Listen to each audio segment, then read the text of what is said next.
আসসালামু আলাইকুম।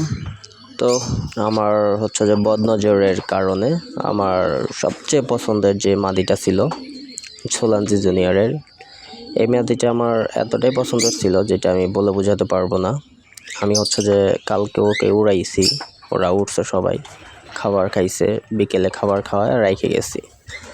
তো যাই হোক, আজকে সকালে যখন আমি ঘুম থেকে উঠে এসে লফটে ঢুকে দেখি হচ্ছে যে এভাবে মরে পড়ে আছে। আমি জানি না কি জন্য মরে পড়ে আছে। এখানে মুখের কাছ দিয়ে ব্লাড বেরোচ্ছিল। আল্লাহ হচ্ছে যে উত্তম পরিকল্পনাকারী, হয়তো তার এই পরিকল্পনাটা হয়তো আমার জন্য উত্তম ছিল।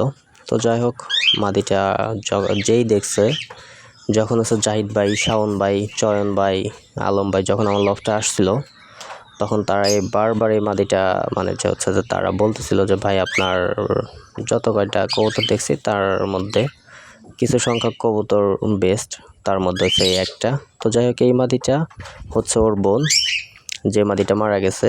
আর এই যে আমাদের সবজি, ওই মাদিটা হচ্ছে ওর বোন এইদিকে লাশ হয়ে পড়ে আছে, আর ওইদিকে মাদিও খাবার খাচ্ছে।